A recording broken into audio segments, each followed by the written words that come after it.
আমাদের চলমান কর্মসূচি হলো এই ইসলামী ব্যাংকের যিনি চেয়ারম্যান হিসাবে নিয়োগ পেয়েছেন সেই অবৈধ চেয়ারম্যান তাকে আমরা কোনোভাবে ব্যাংক পরিচালনা করার ক্ষেত্রে তিনি ব্যাংক পরিচালনা করুন এই অবস্থায় আমরা দেখতে চাই না।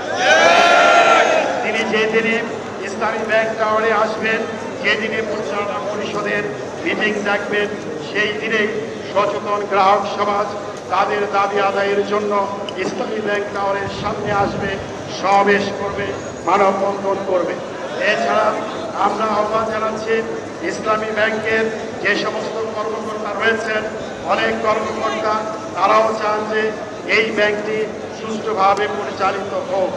আমরা ইসলামী ব্যাংকের সকল পর্যায়ের কর্মকর্তা যারা আছেন, কর্মচারী যারা আছেন, তাদের প্রতি আমরা আহ্বান জানাতে চাই ব্যাংকের সুষ্ঠু পরিচালনার স্বার্থে, নতুন ব্যবস্থাপনা পরিষদের স্বার্থে এবং নতুন চেয়ারম্যান নিয়োগের জন্য আপনারা কর্মবিরতি পালন করুন।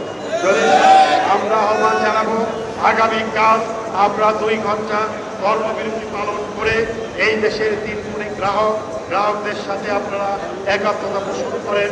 সম্মানিত ভাইয়েরা, আমরা আমাদের যে পরবর্তী কর্মসূচি আমরা আমাদের গ্রাহক ফোরামের বৈঠক করে আরও বিস্তারিত আলোচনা এবং পর্যালোচনা করে আমরা সাংবাদিক ভাইদেরকে জানিয়ে দেব ইনশাআল্লাহ।